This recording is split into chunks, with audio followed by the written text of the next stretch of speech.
The cost-saving requirements of the coalition government's Big Society initiative have hit hard in Kirkstall, a busy suburb of Leeds. Here the local library is one of 15 targeted for closure in an effort to achieve budget reductions set by Leeds Council at almost £100 million. Offering not only lending services but also internet access and meeting facilities, we asked local residents about their reaction. I use this library all the time and I have difficulty getting about, so obviously where we're going to go. How are the children going to learn if you don't have libraries open?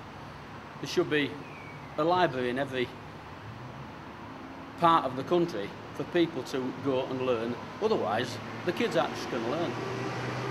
The council has defended its recommendation, referring to the results of their consultation with library users late last year, including comment cards in local libraries and extensive online discussion generating over 4,000 responses.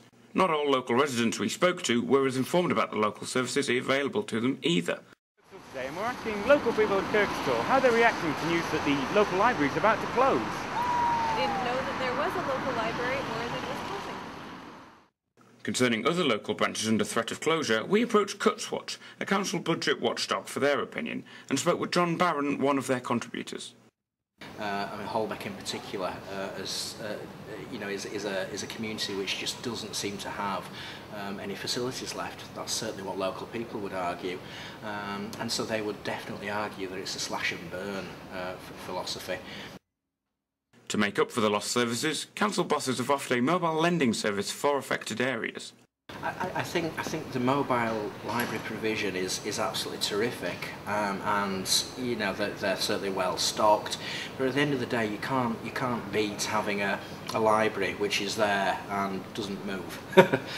So you know you've always got the chance to go to it. You want to pop into a library after school's finished or during your lunch break at work, and you know it's there.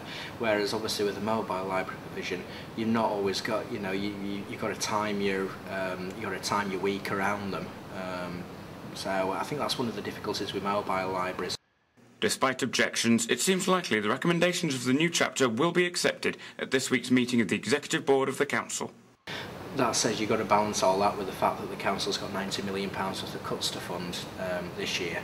I know the Council are kind of marketing it as well. It's a modernisation of the service that's long overdue.